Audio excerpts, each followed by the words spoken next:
আজকে যারা ইরানকে শিয়া বলে অমুসলিম কাফের ফতুয়া দিয়ে ইরানের পাশে মুসলমানদেরকে দাঁড়াইতে দিচ্ছে না, যে ইরান অমুসলিম, ইরান শিয়া আকিদা ধারণ করে লালন করে, এই কারণে তাদের সাথে মুসলমানদের কোনো সম্পর্ক নাই, ইসরায়েলকে ধ্বংস করার জন্য ইরানের প্রয়োজন আছে কিন্তু ইরান মুসলমানদের কোনো কাজে আসবে না, এই গ্রুপগুলো কিন্তু এই যে কয়েকদিন আগেও ঠিক আমাদেরকেও অমুসলিম বলতো, আমাদেরকেও কাফের বলতো। আপনারা জানেন না, ওয়াবি কাফের, ওয়াবের পিছনে নামাজ পড়লে নামাজ হবে না, ওয়াবি হয়েছে, কৌমিরা এই, কৌমিদের ইমান ঠিক নাই, আকিদা ঠিক নাই।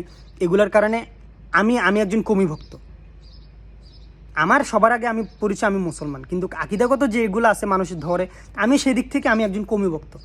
তো এই যে খাঁটি সুন্নি যারা বলে, যারা সিন্নি খায়, বিরিয়ানি খায়, বিরিয়ানির নামে যারা ইয়ে করে, তারা কিন্তু কয়েকদিন আগেও আমাদেরকে অমুসলিম বলছিল, মানে আমরা অমুসলিম, আমাদের আকিদা ঠিক নেই, ওই ওয়াবিরা ভণ্ড, ওয়াবিরা এই হয়েছে, ওয়াবিরা সেই হয়েছে, এই আওয়ামী লীগ সরকার ক্ষমতায় থাকা অবস্থায় আর কি, এখন তো একটু কমছে।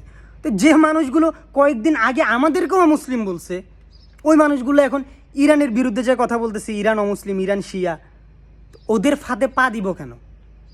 ওরা তো নিজেরাই জানে না যে একজন মুসলমানকে অমুসলিম বললে সে নিজেই অমুসলিম হয়ে যাবে।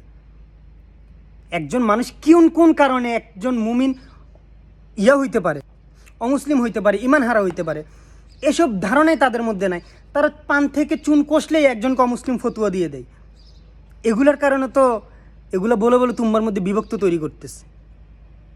এগুলো বলে বলে তো শুধু শুধু মুসলমানদের মধ্যে বিভক্ত তৈরি করে ঐক্য নষ্ট করতেছে। এরাই হইতেছে সবচাইতে বড় দালাল।